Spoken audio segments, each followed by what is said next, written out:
The 35th Annual General Meeting of the Zambia Institute of Chartered Accountants, ZICA, was held at Forest Park Mall on 17th October 2020. The AGM was attended by over 600 delegates.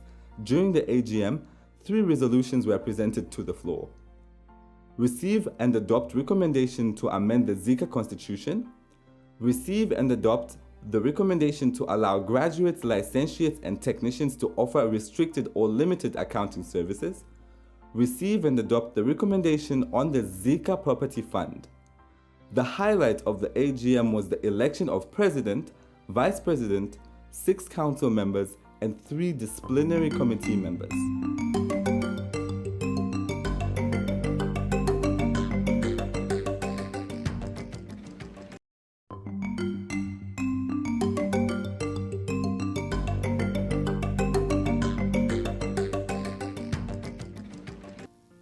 Notice is hereby given that the 35th Annual General Meeting of the Zambia Institute of Chartered Accountants will be held at Forest Park Mall on Saturday, 17th October 2020, starting at 9:30 hours to conduct the following provisional business.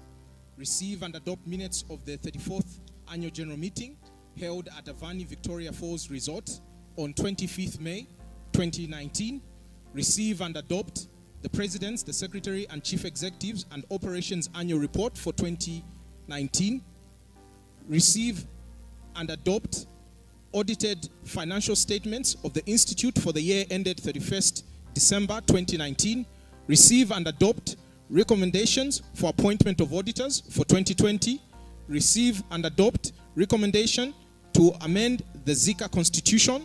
Receive and adopt the recommendation to allow graduates, licentiate technicians to offer restricted limited accounting services.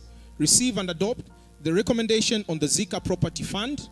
Receive and adopt the Disciplinary Committee Annual Report for 2019. Receive and adopt the Standards and Regulations Board Annual Report for 2019. Receive and adopt the Practice Review Committee Annual Report for 2019.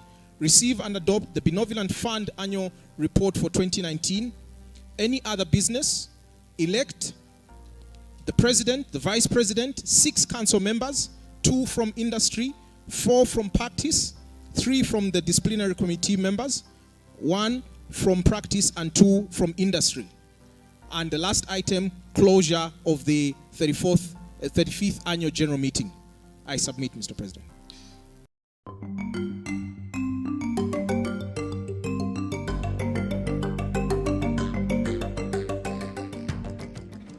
Like to propose amendment of the agenda to include 1 item which would come in as agenda item number 10, and then the rest of the subsequent items would shift a space down. Now, just some background. This recommendation we are proposing to include the agenda is to allow for a virtual AGM to be held. This, basically the background is, as you are aware, the AGM for 2020 has been postponed twice. We were unable to hold a virtual AGM because our constitution does not allow that.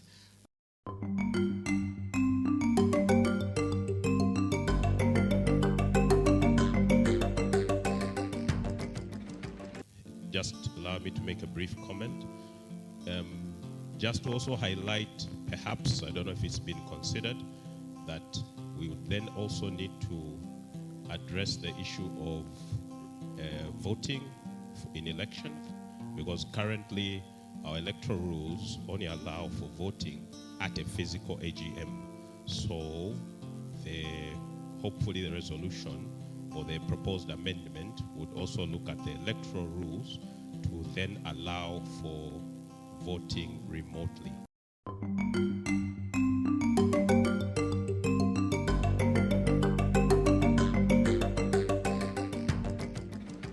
I will take it that the action taken report is read.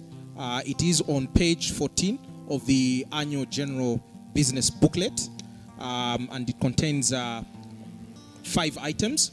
The first one being the development of the Shungu Namtitima International Conference Center.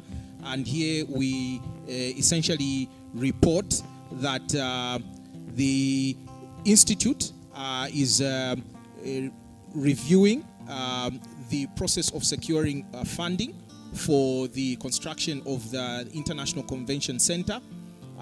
Subsequent to the AGM of 2019, attempts to be able to secure a sovereign guarantee could not be successful due to the current position of government or not issuing government guarantees for projects such as ours.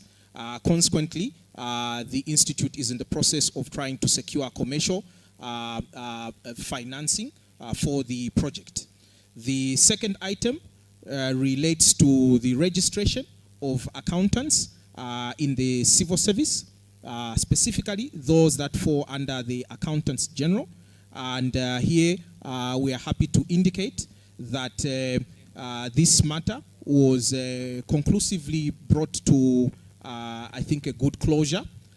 In the course of December 2019, the Secretary to Cabinet did sign a circular that allows all accountants under the central government to essentially be covered under a payroll deduction for their subscription. And so Zika now has a payment code that enables all accountants under the central government to have their subscriptions remitted through payroll to the Institute.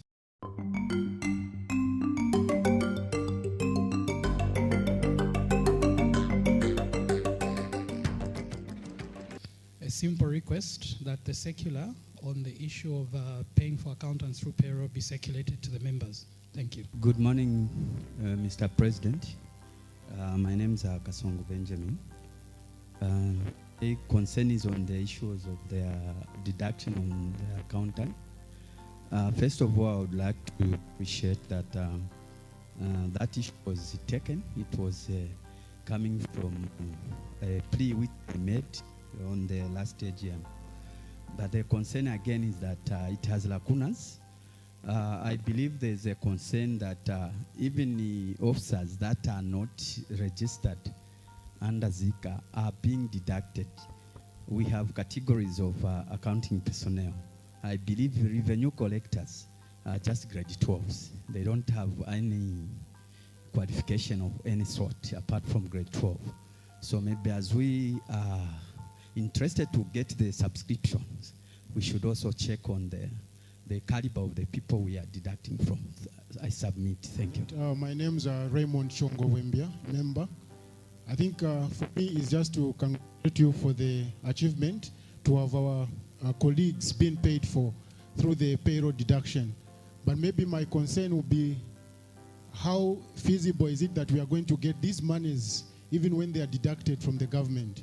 Because we know, or even with the financial institutions where these employees are getting loans and financial facilities, the government have had challenges in trying to remit those deductions made. Please give us status on that.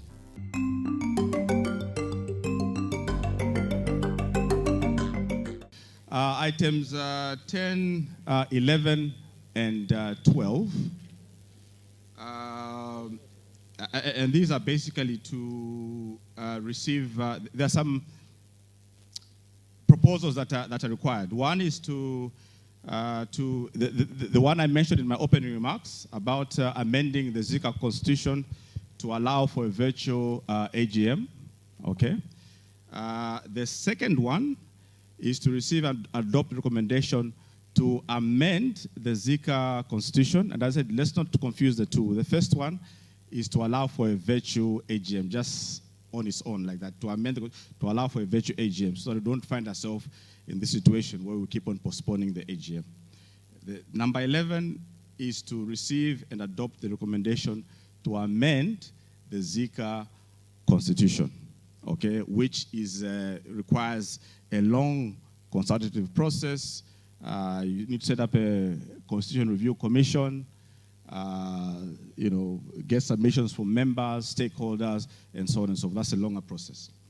And then the third one is to receive and adopt the recommendation to allow, number 12, to allow graduates, licensures, and technicians to offer restricted or limited accounting services.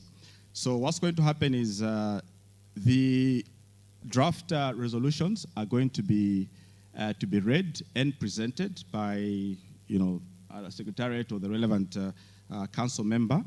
But in terms of the voting for them, we'll do it later.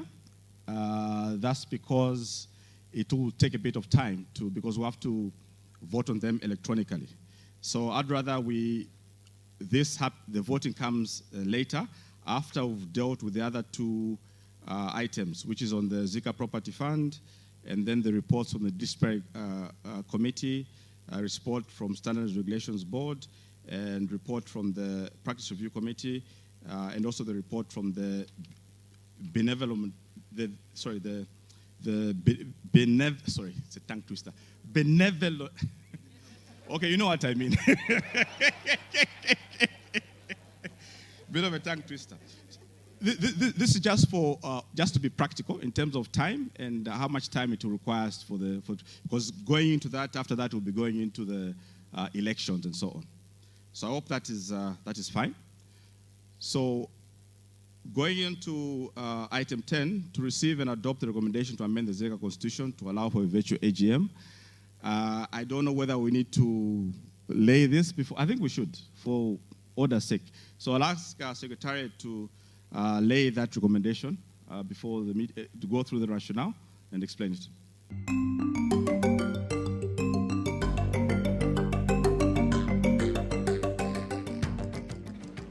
The first one is to amend the Zika Constitution and also the electoral rules to provide for a virtual AGM and also to provide for voting on a virtual basis.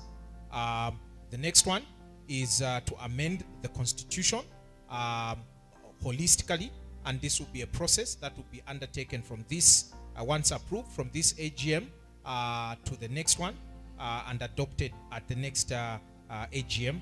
And then the last one is to vote on the recommendation to allow graduates, licentiates, and technicians to be able to offer restricted, limited accounting services. IT has set up all three questions under one voting form, and they will be able to beam that in terms of the procedure to be able to conduct the vote. You will vote on the basis of a yes or no on each of the three questions, and then the results will be given. Twiza?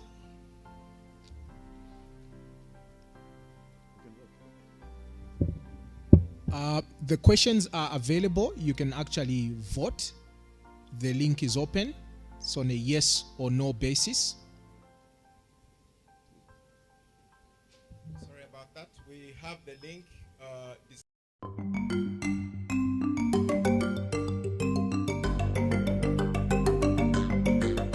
The next one is the council positions for members in public practice. So for the council members, members were supposed to elect 4 candidates. So I, Christabel Michelle Banda, do declare the following as duly elected. 1, Mrs. Chilala M. Banda, Mrs. Tulile L. Kavimba,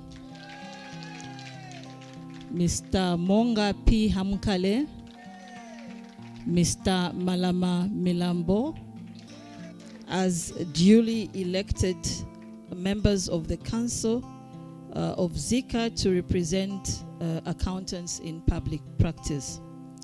The next set is for accountants for council members in commerce. I, Christabel Michelle Banda, do hereby declare the following as the winners: Changwe M. Mulimbika, Peggy K. Banda, as duly elected members to represent accountants in commerce. For the position of Vice President, you recall that this position was unopposed.